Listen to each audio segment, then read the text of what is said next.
like I said, those are blues.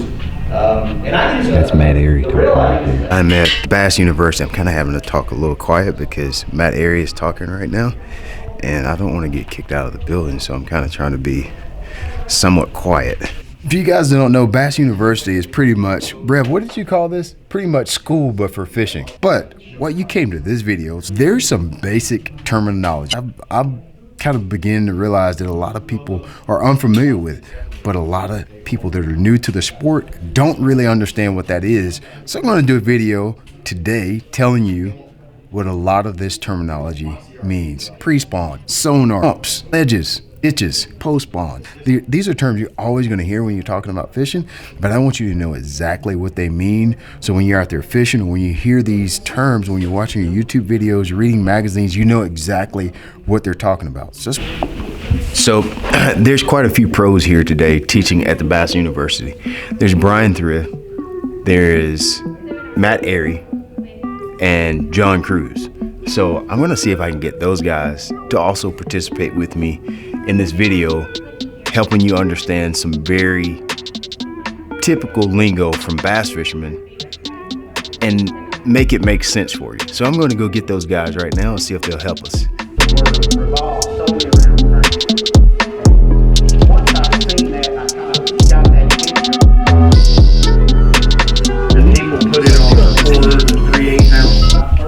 Do not enter. It was one technique I knew very, very little about. And I don't know why I was scared of it, why I never went to try to embrace it.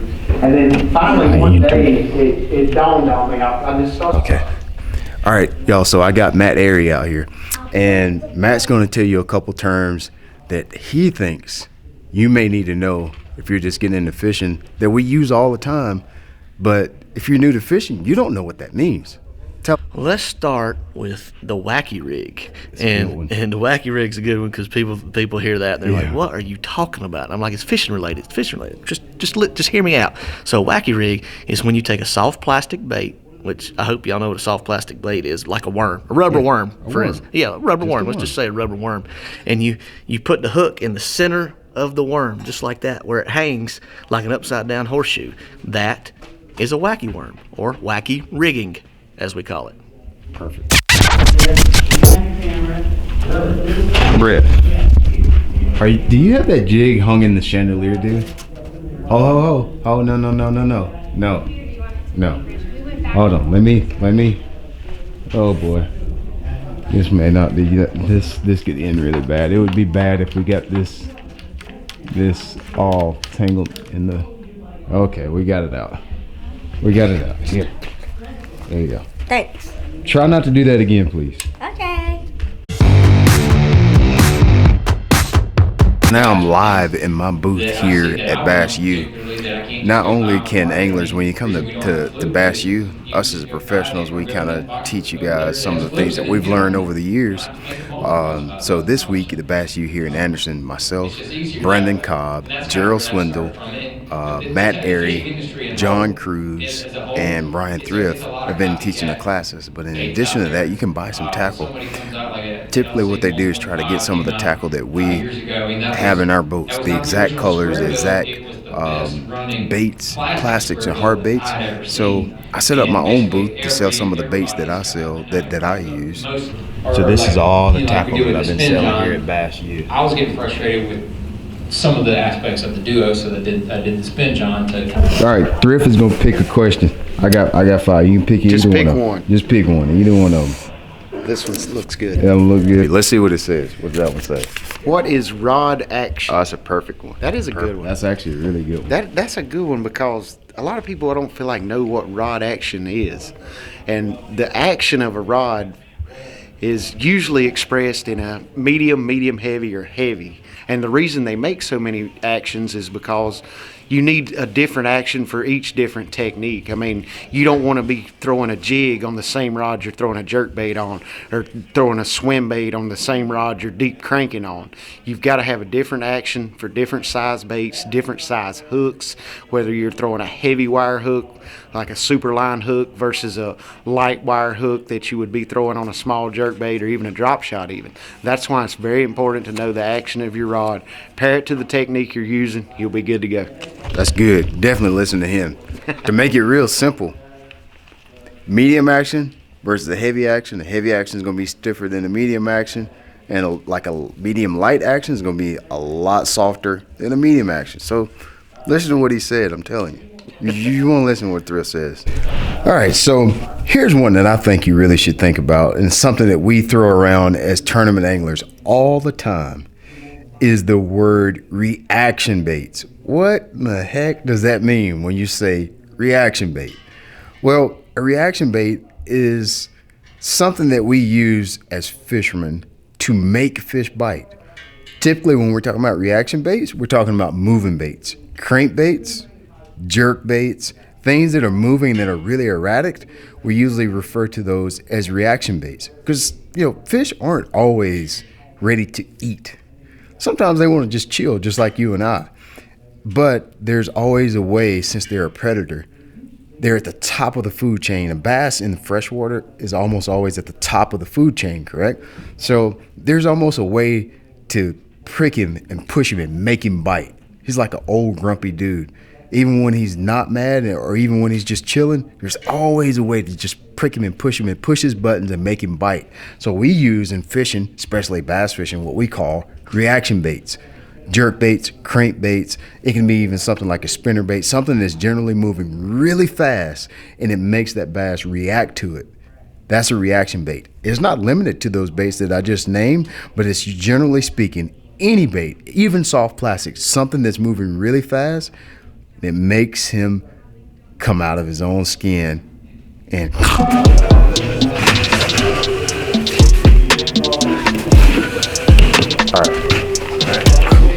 All right, so what we're doing is fishing terms that people that are new to fishing may not know about.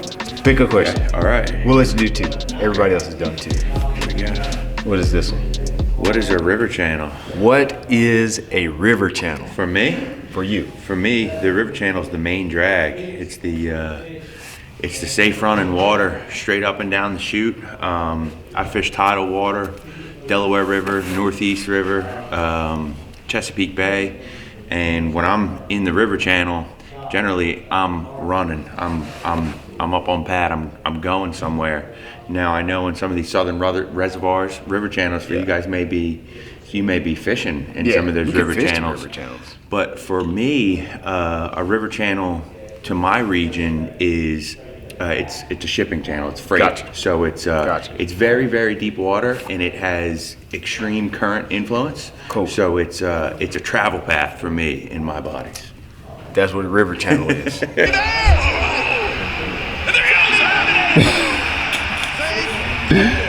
People crazy. What is Royal Rumble. Royal Rumble? People crazy. And Who's gonna win? I'd say Excited Woods. Okay. You know that guy right there from the New Day? The New Day? The bar. All right, so let's continue with our fishing terms that you may not be familiar with, that you're gonna just hear when you're talking about fishing. You wanna come over here and help me with one? With what? Come here. Just come here. If you know a fishing term, please don't point the rod in my face. All right, come here. Come on this side. All right, so let's do this one. Do you know what it means when fish spawn? Do you know what that means? No. You don't know what it means when fish spawn? No. Maybe they are firstborn. Yes, that's it. You know what it was. That makes me proud. I'm a super proud dad right now. Say it again. Tell them like loud and clear. It's when they're first born. Yes. So the spawn is basically when fish make love, when they make babies. That's what we're talking about. So when you hear us throw around that verbiage, fish are spawning. They're on beds. They're on a nest. Sometimes we say like fish are nesting, or they're on beds, or maybe you even hear some guys refer to it as sight fishing. It doesn't always mean that they're spawning when we refer to it as sight fishing, but sight fishing is also another way to catch fish when they're spawning or when they're making babies. Inside this cup, Miss Snooki. Hey guys. She's been making like obstacle. What do you call this, Snooki? Not obstacle. Obstacle. I can't even say it. It's a challenge. This is a challenge. Pros versus Joes. Pros versus Joes. So, what? Tell us what are we going to do? So the idea was that we wanted to spice it up a little bit on the break, and to entertain the guys, I figured we would take all the stuff that we had just laying around in the classroom and make a game. So we're gonna have pros versus Joes. They have to stand at the line and they have to cast out and either knock the cup over or get it to splash in the cup. So all the cups are full of water. And we're gonna make it a little challenging since we know you guys are really good at pitching by saying that the pro has to only hit the U's and the Joe has to hit the universities without knocking the other person's. Gotcha. Pros like you. I'm not a pro, sweetie, but I love you. He's so sweet. Of course, I want to try this. Matt Erie, point number 2, vocabulary from fishing that you may not understand. Schooling. Not to go to school and open your textbook and get an education. Schooling is a group of active fish that are actively feeding on their forage, their bait, whatever they may be eating at the time. So schooling is a term that we use in fishing when there's a giant group of fish and they're doing all that stuff right there. So schooling is a positive fishing term that we all as professional anglers love to see. And it absolutely doesn't mean that they're like surface feeding. They can be surface feeding, but it doesn't always mean surface feeding. It's just fish eating, and it's more than one of them. What? I gotta show you something. Okay, show me. What did you do this time? Oh no, what happened here, dude? Did you break a plate? Yeah. We're gonna have to pay for that. All right, what happened? What happened? Did you land it on top of the tackle box again? Yeah. You did? Yeah. Oh God, you landed on top. So what do you think that means? The guy said if you land on a tackle box, he thought You could get one? Yeah. Like, okay, cool. I landed on 3 of them. Okay. So I guess that's how many I get or something, maybe. I don't know. I'll let you discuss that with him. I'm not going to go in detail with that. All right, y'all. So I got another pro to participate in this deal. I got John Cruz with me, and John's going to give us. Well, do you have one in mind, or you want to use one? A fishing term? Yeah, just a term that we throw around that we know what it is. Hit me with one. What do you think? A pocket. Now, I don't mean a pocket like on my pants right here. Like, this is a pocket. That's a pocket. But when in fishing, you can't catch a fish out of this pocket. You catch a fish out of a pocket. Now, what a pocket is when you're fishing, a pocket, a real pocket. For when you're fishing, a real pocket is an indention off of the lake that is not so big that it's a creek, but it's big enough to hold a population of fish. So anywhere from, I would say, like, I've seen little short pockets are 50 or 100 yards long. Most pockets, what I consider pockets, a couple 100 yards long. Some of them might be a mile long, but it's just a pocket where it runs into the back, and that's it. There's no feeder creek in there.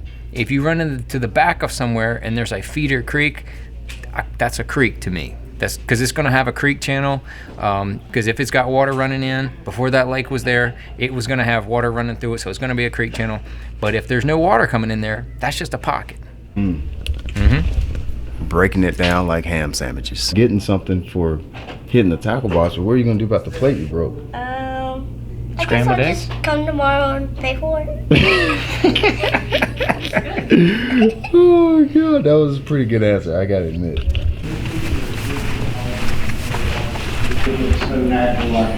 We ready? Yeah, we're ready. All right, let's go with the middle one in the back. Middle one. Hold it. This one says. What is a drop-off? What is a drop-off? What is a drop-off? That's a good one. To me, a drop-off is any significant depth change where it goes shallower to deeper. So you could be setting in 4 feet of water and have a drop-off to 6 feet.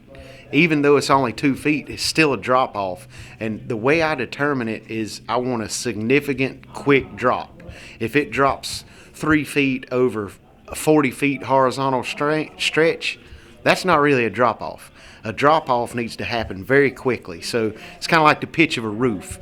And if you've got a drop off that drops 2 feet in 2 feet of length, that's a pretty significant drop off versus a 2 feet drop off over an 8 feet length.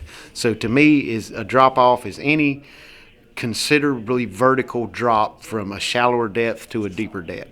And fish use these drop offs a lot of times because it creates a natural funnel point. It gives them something they can hide up against. Very rarely do fish just stay up on the top of something. If it's a point with a vertical drop on the side where you've got a 4 or 5 feet drop, those fish will sit on that drop until they're ready to feed, and then they'll pull up on top of the point. But that doesn't mean you can't catch them off the side of that drop off when they're not up on the point feeding. A lot of times you can back off, throw a finesse type bait, and still get those fish to bite on the side of that drop off when they're not up on the juice. Perfect. What did you get?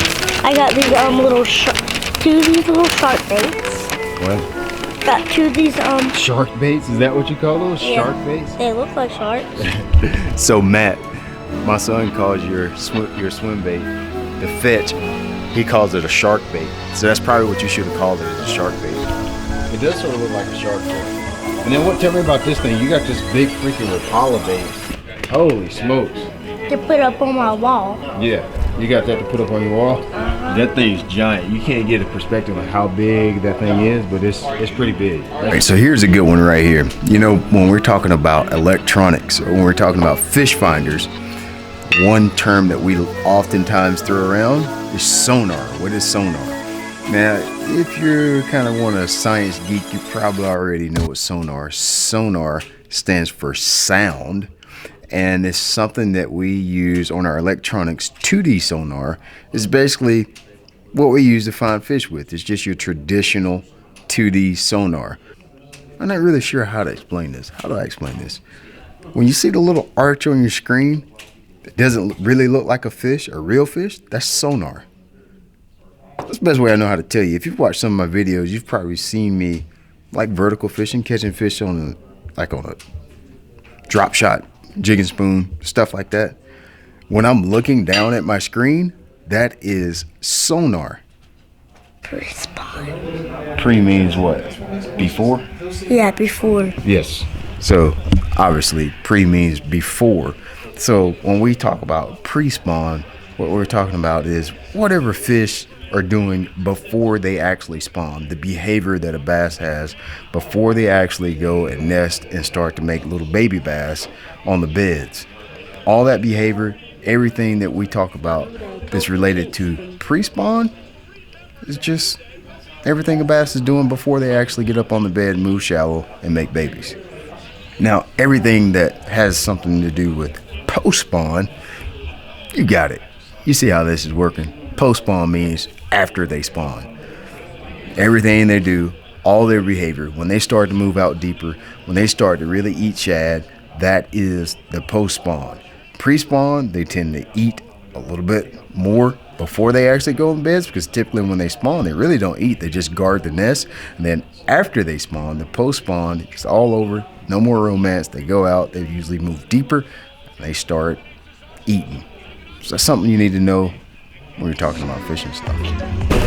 All right, so it's pack up time to go. Bass University is over. I hope these tips and the term, whatever I just did, I hope that stuff helps you out. But we're about to break this booth down and go home. I'm tired. I worked all week. Let me know how you like this video in the comment section. Make sure you like, subscribe, share this video. All right, let's put all this stuff, let's put all these boxes, let's push it over this way. You're a straight struggle. Good grief. Come on.